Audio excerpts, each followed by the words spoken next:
Tom, right, first of all, talking about rumbles and fun and thunderstorms, there's a proposition from James Cleverly. He was speaking to the Sun show, Never Mind the Ballots, to keep the fun alive during the Euros by allowing pubs to stay open a bit later if we end up sort of in the wormhole of extra time, injury time, penalty shootouts, and frankly need to drown our sorrows. Would you welcome that?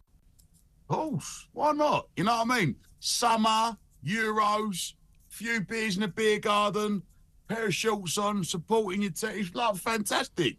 You know what I mean? What's better than that?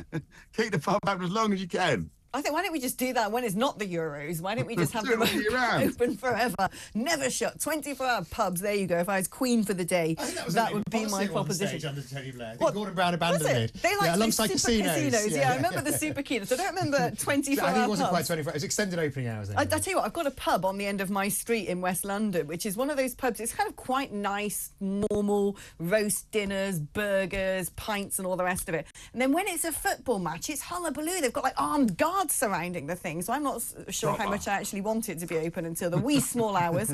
I do like my kip. But there you go. James Cleverly has said he is considering doing that. Let's see. We're used to being told by the Conservatives they're considering all sorts of things, but the proof of the pudding is in the eating. And on that segue, let's talk about eating and the fact that apparently 1/3 of parents say that they feel stressed at tea time when it comes to what to feed the kids. They burn the dinner, the food's too spicy, the kids don't want to eat the greens on the plate, they want nuggets and pizzas and Pop-Tarts and crispy pancakes. I think those were the sort of oven treats of my youth. What's going on here? Why can't parents just make a nice healthy meal and just tell the kids, shut up and eat that? Well, listen, like, I've got 3 young kids and I'm always out grafting, so dinner time for me is my favourite time of day because I get home from work, I get to see my beautiful little family and we get to sit down together and have a lovely bit of grub. But I understand too many mums and dads are literally going to the freezer cabinet, buying the wrong foods, and that's why, like, British Lion Eggs have done a little bit of research and they've found out that mums and dads are struggling, especially when it comes to tea time.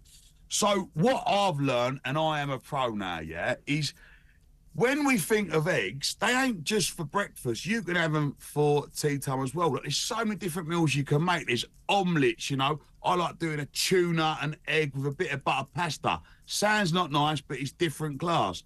Even last week, I had my little boy Emery helping me make toad in the oven. He was cracking the eggs, he was pouring in the flour, mixing up the milk, chucking on the bangers in the oven. Oh, it was fantastic. I tell you what, they used to, what's that advert on TV? There used to be like the thing about that every egg is a meal or something. Yeah. It used to be, anyone who knows me knows I'm egg crazy and I haven't yet had breakfast today. You can buy me an omelette for lunch if you fancy. I blimmin' love eggs. I couldn't agree more. Egg mayonnaise and avocado, a nice sort of eggs tortilla. Every day of the week. Listen, they're healthy, they're cheap. You know, there is a cost of living crisis, right? And we look at the freezer foods too many times.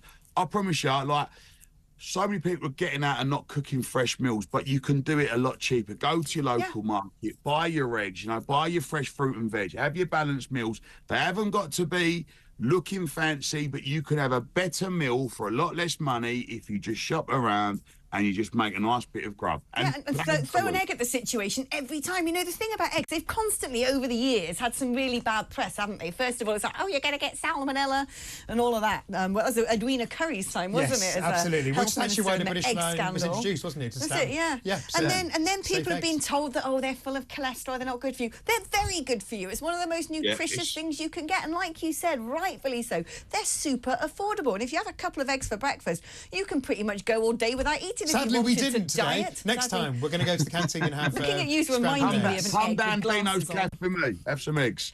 Exactly. So, I mean, this is it. Your advice, basically, is, look, don't go for the ultra-processed food. Don't just put something, you know, in the oven from the freezer. An egg is very quick to make, very simple, very healthy, full of protein, full of nutrients, costs basically nothing.